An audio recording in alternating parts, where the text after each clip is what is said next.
Hello and welcome to December. It is the 18th.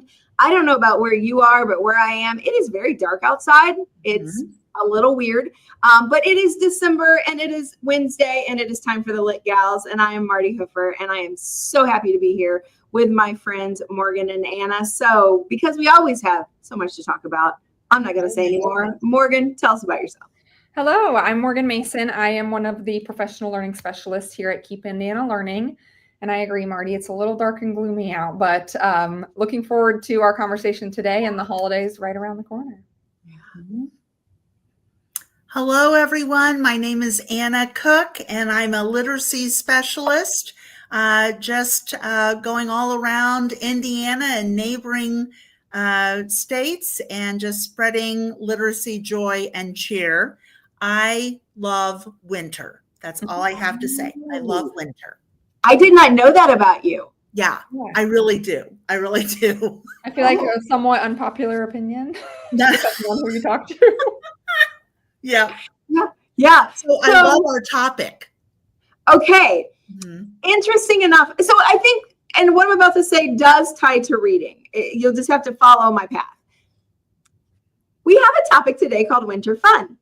And we all knew our topic. And then, I don't know 2 days ago, we started talking about our books. And we were like, oh, wait a minute. We interpreted these words differently.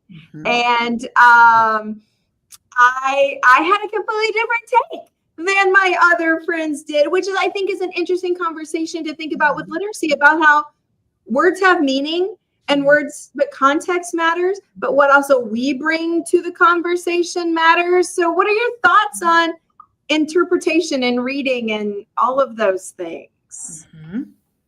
Very much so. And, you bring up a very good point.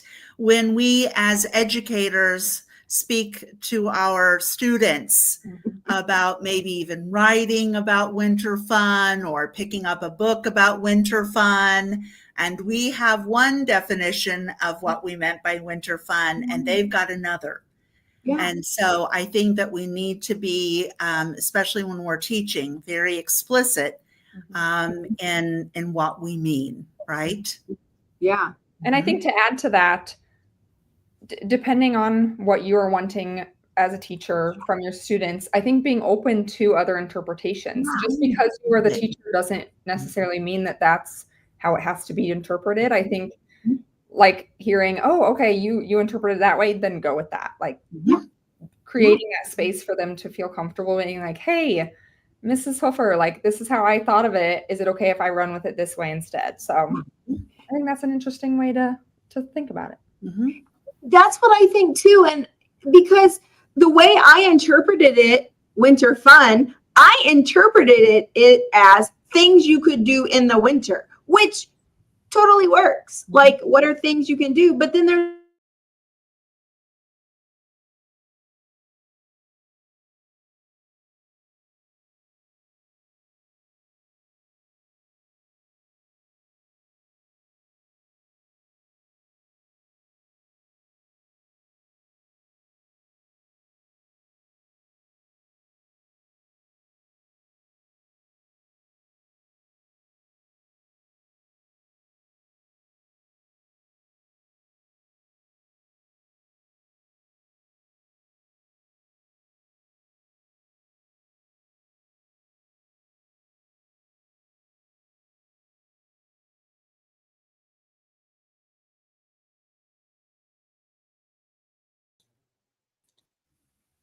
Hi, are you still there?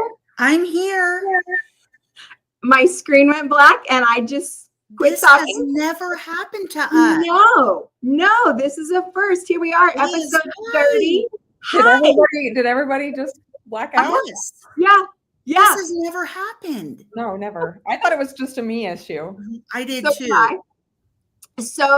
But we had 4 viewers when things went sideways, and it still says we have 4 viewers. So if you're still with us, thanks for hanging on to that. And if you're watching this later, just know we had a technical difficulty that we don't understand and has never happened. And we're just going to roll with it. But ladies, this also means we just lost all of our notes. that we were going to use. So we're just going to roll with this. Welcome to That's all right. being open to interpretation, and you just roll with it because there's not really a wrong answer. So I'll just go ahead and share my books. How's that? The books I brought for today. That's what I'm reading right now. Let me move that one. So my first thought, I read this book years ago. It is called Let It Snow by John Green, Maureen Johnson, and Lauren Myracle. And what I love about this book, two things I love about this book. Imagine YA novel meets Hallmark movie. Kind of what you got going on. Morgan, you've read this, right? I've read this. Yes, I really enjoyed it. It's been a while for me too, but I remember just feeling good about it. I loved it. What I also love about this, which I think this is where a teacher could talk about writer's craft. These are honestly 3 short stories that are then woven together to tell one story. It's very creative, and I really enjoyed that. And Morgan, I don't know, your book probably didn't have this sticker on it either. This is the book I got from the library. It says, now a Netflix film. Okay, I was going to ask about that. I saw the Netflix sticker, so I'm going to have to look into that. Same. I just got this copy from the library, and I'm like, oh, that sticker was not on there when I read this book when it first came out. So I don't know. Thoroughly enjoyed it. I'm a sucker for all things John Green, and so it's right up my alley. So loved it. Super fun. My other book I have, completely different. This is nonfiction, and it's called Life on Svalbard. And Svalbard, I'm sure I'm mispronouncing it. It is the world's northernmost town. And let me show you a little map. Now, Anna, you said you've been to Sweden, right? Yes. So is it in Sweden or is it in Iceland? Neither. So it's above the Arctic Circle. Here is Sweden and Norway and Finland. It's way up here. Way up here. No way. 500 miles north. Let me make sure I get that right. 580 miles north of Norway. That's the closest continent. Oh my gosh. Because I was 15 miles away from the Arctic Circle. Okay. And to see the Northern Lights. Oh, so she writes about, so in the winter, they have what is called polar winter that lasts from the end of October until the middle of February. No sunrise in that time. So you can walk outside like on your lunch hour at 3 o'clock or noon and whatever and see the Northern Lights. I didn't know what to do with that. I saw the Northern Lights every single evening, 3 evenings in a row. Unbelievable. Hours on end of nothing but Northern Lights. It was phenomenal. I can't say the darkness, it became light maybe around 9-ish or so in the morning, but then it would be dark by about 3. Yeah. So this is a book. Don't read a Kindle version. Snag it from your local library because the pictures in it are just, random page. I just opened to her with her dog on a snowmobile. Beautiful mountains. I mean, the pictures she's a photographer. It's a hobby she took up once she moved there. She's not a native of there. There's their cabin sitting next to the water. Look at that. Now, Martie, does it say in the book how many people live in this town? Yes, 2,400, I believe. Oh my gosh. Yeah, so it's a tiny little town, but I mean, they have a hospital. She writes about their town's traditions. They have a really fun Santa Claus tradition that I won't spoil for you. But Anna, you were talking about date. Here it is at 2 p.m. in the winter. I mean, like, holy cow. So that is really highly recommend you check it out. It takes winter to a whole new level. Totally different level. Yeah. Totally different. So give this one a check out. It's fun to peruse. It's a super easy read, and I loved it. So there we go. There are my winter fun books. Morgan, what you got? All right. So I feel like I never have the physical books with me. I do have one of them with me, but let me say the other one, I looked for it this morning as my 2 toddlers were like destroying my kitchen. So I didn't spend as much time as I would have liked to searching for it. But that first one that I want to mention, which I'm sure many of you watching will know it as soon as I say it, The Snowy Day by Ezra Keats. It is, I mean, it's a classic. You can't go wrong. I used it all the time as a classroom teacher, especially when I was in first grade, or teaching first grade, not in first grade. Teaching first grade, I would use it to teach imagery, character, all that fun stuff, because it's a really simple story. The story is just this boy, it's the first big snowfall of the winter, and he's just exploring his city. But there's just so much you can do with it, even though it's a simple story. So I really enjoyed that as a teacher, and I continued to use it even in 3rd and 4th grade when I taught those grades as well. The other book, which again goes back to just how we all kind of interpreted this topic, I kind of went 2 directions. I kind of went the winter activity, thinking about Peter, the character in The Snowy Day, exploring, spending time in the snow. But then I also thought about this book, One Day in December, by Josie Silver. And it's just one of those books. Yes, the majority of the book takes place in December, but it's just one of those books that you just want to curl up by the fire, feel good. It's cold outside. This is the book that you should be reading. So I read this, I want to say last December is when I read this. So it's been a little while, but I'm actually thinking about rereading it. I'm thinking that it could be a good one to kind of close out the year. We have some time off over the next few weeks, so I may revisit this one. But those are my 2. And again, totally different interpretations of our topic, winter fun, winter activities.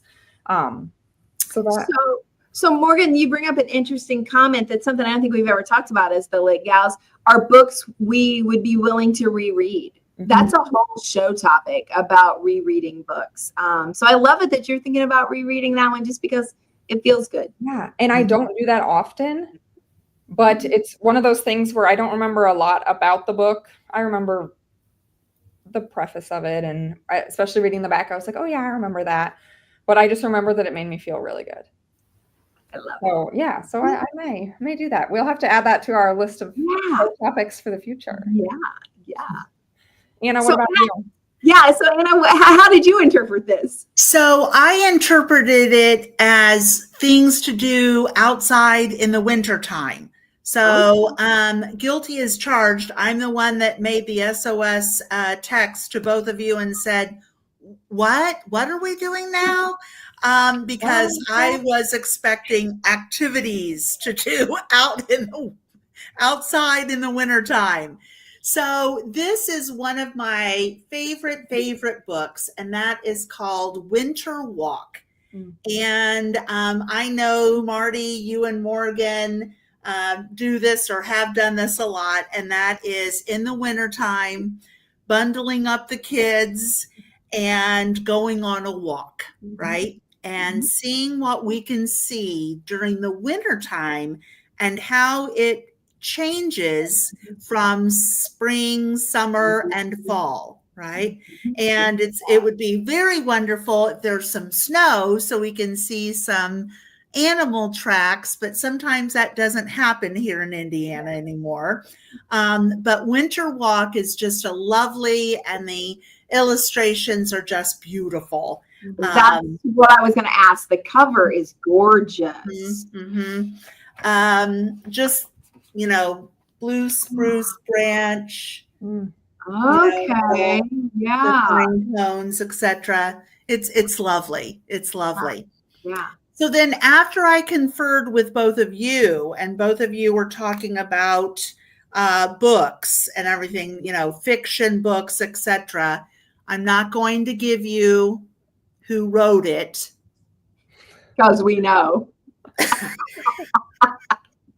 So what a surprise. Who would have ever thought that Anna would have a book by Hilderbrand? So this was a trilogy, and it's all in the winter time. This one was called Winter Storms. I read all 3 last winter. And Morgan, it is so funny when you said, that you thought about maybe opening that book back up. I definitely thought about doing the same thing, but I'm not that type of person. I don't re-watch movies or shows, and I don't, reread books, etc. So that might be a challenge for me. But I'm not going to lie. I did start looking for perhaps some more winter type books like this one. Okay. Is it a romance trilogy? It looks kind of romantic from kind of, yeah. Bed and breakfast set in New England. Yeah, it's lovely. Oh, it sounds lovely. Check that out too. There's something about it being cold outside that makes me want to read just a feel-good book. It does. Yeah. So yeah. Wonder what the psychology behind that is, because why do we not read the action thriller? She's a bad girl, doing her thing. Why is that not a winter read? I don't know. Isn't that interesting? Yeah. It is. And I do think that a lot of it has to do with staying inside. When we're outside, then we have those outside type thoughts of, I can run a mile, I can do this, I can do that. I want to adventure. That's all that good stuff. But in the winter time, it's like, no, I'm going to stay on the side. Yeah. And I love it, Anna. You, as a person who started this show saying you love winter, you're like, yeah, no, I ain't going outside. Yeah. No. There is something to that. I love it. I love it. Although research does say that we should go outside regardless of temperature, girls, at least 10 minutes every day. Man, I'm trying with these little babies, but all of the stuff I have to put on them to go outside. It's hard. 10 minutes. Yeah, it's hard. Yeah. It is a very real problem. Yes. So we are at that time of our show where we're going to share what we are currently reading. And today there is a very, very special announcement in our currently reading. So keep listening closely. But Morgan, I think you're going to start us off. What are you currently reading or listening to? I know you're a both. I've got both going on too. So I am listening to, right now it's called Myracle Creek by, I got to look at the author's name, Angie Kim.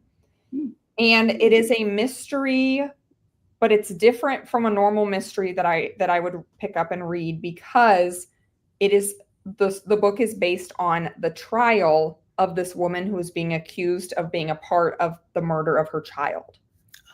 And it sounds really morbid. It kind of is, but it's not her physically killing her child, but she was potentially involved in this. He was actually he had autism. And he was in this experimental treatment that then went wrong.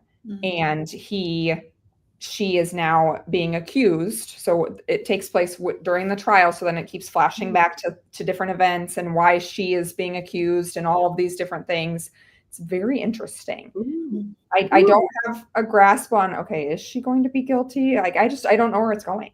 So that's been a fun listen. And then I am reading, which I left it on my nightstand per usual, The Midnight Library by Matt Hague. I don't know if either of you said that. Yes.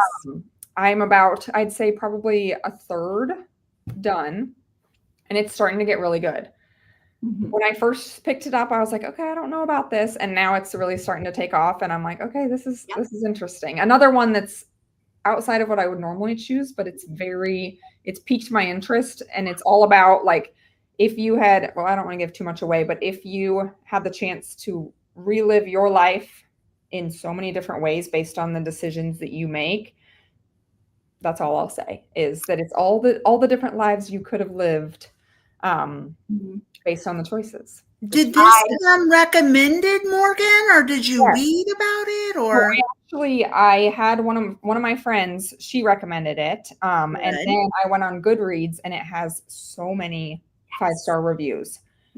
And so I was like, okay, I gotta give this one and I wanted to physically read it. So I actually have the book. I'm not listening to this one. I loved it. Okay. I loved it. I read it right after it came out. Okay. And I would agree, you got to give it time to start. Yeah. But once you give it time to start, in my opinion, there is no stopping. Mm-hmm. Yeah, I mean, I loved it. And what was the first one you said you were reading, Morgan? It is called Myracle Creek. Myracle Creek. By Angie Kim. Okay.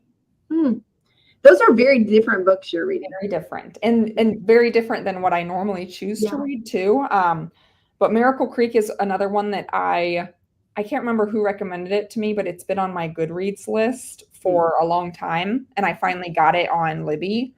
Like I've been waiting in line to check it out. So it's been really good. Well, my book is also a recommendation to me. So I am currently reading This Tender Land by William Kent Krueger, and a friend, actually your office mate, Morgan, handed me her paper copy and said, here, you need to read this. And she handed me this book, I don't know, it was back in the summer sometime. And I'm like, okay, fine, whatever. And I stuck it in my pile.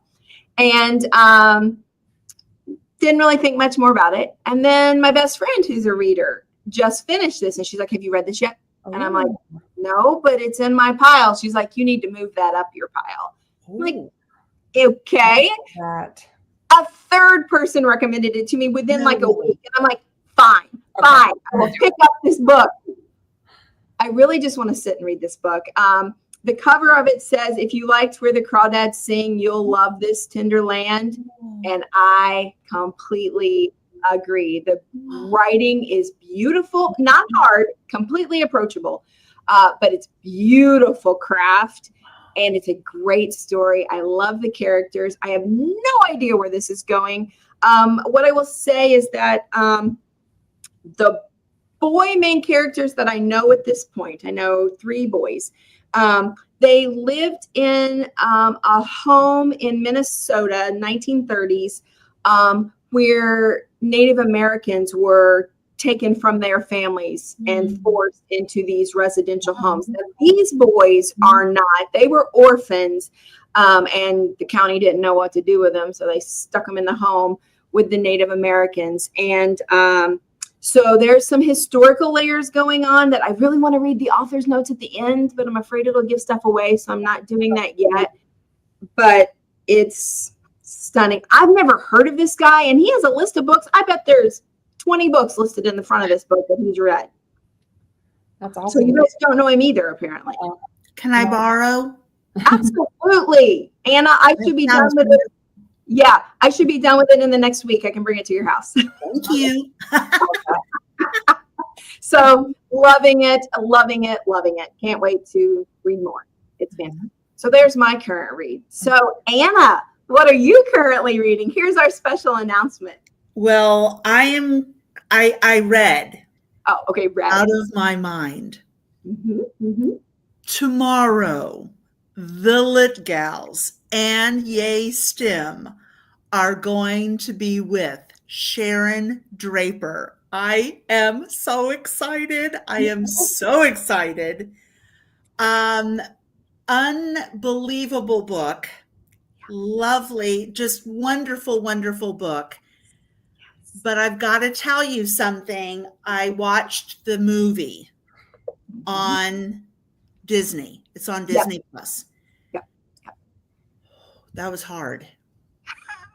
It was hard. I cried and I cried and I cried. And I was just very, very surprised. It's different, but it's not. I could read the book. I could hardly get through that movie. Yeah.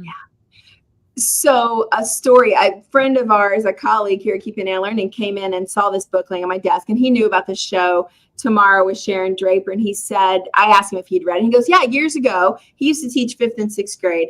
And he said, this was one of the books for his lit circles in his class. And a kiddo came into school one day, kind of flung the book down and said, why are you having us read this? And he's like, just keep reading. You're not done yet. So there are some really heavy topics that kids face. And this kiddo was like, I don't think she was ready for the fact that authors write about really heavy topics that kids face, because she couldn't believe her teacher would have her read that. Yeah. And he's like, don't stop. Yeah. Just keep going. So Martie, I do have a question for you, because I have some great nieces, and then I also have a grandson. The grandson's in 4th grade. And I thought, he's close. I don't think, I I mean, don't think I would turn him loose with this by himself. right, but 5th or 6th? Yeah. Oh, easily 6th. Easily. Easily 6th, but Easily 5th? A 5th, you know what, that 4th, 5th grade mark, this is one of the books that I would read like with my daughter. Not necessarily that we would sit down at the same time, but like we would, hey, let's in the next couple of days read the next 2 chapters, and then we would talk about it. I could see that. Yeah. I don't think I would turn a kiddo loose with this by themselves. No. But let me real quick plug, Sharon Draper has other books. This is a middle grade book. Her book, Copper Sun, is my favorite historical fiction book for kids of all time. Okay. Yeah. Have you read it, Anna? I have. And Martie, I cannot tell you how excited I am about tomorrow.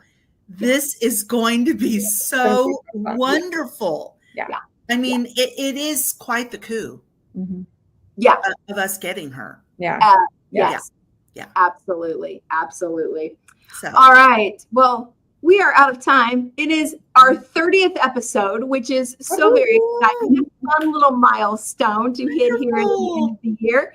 And I didn't look to see what our next topic is. Who knows? It may be open for interpretation. Who knows? Who knows? And it'll probably be different between the 3 of us. And that's okay. That's okay. But happy 30th, girls. Yeah, look at us. Look at our show. Oh, 30th birthday here going on. 30th birthday.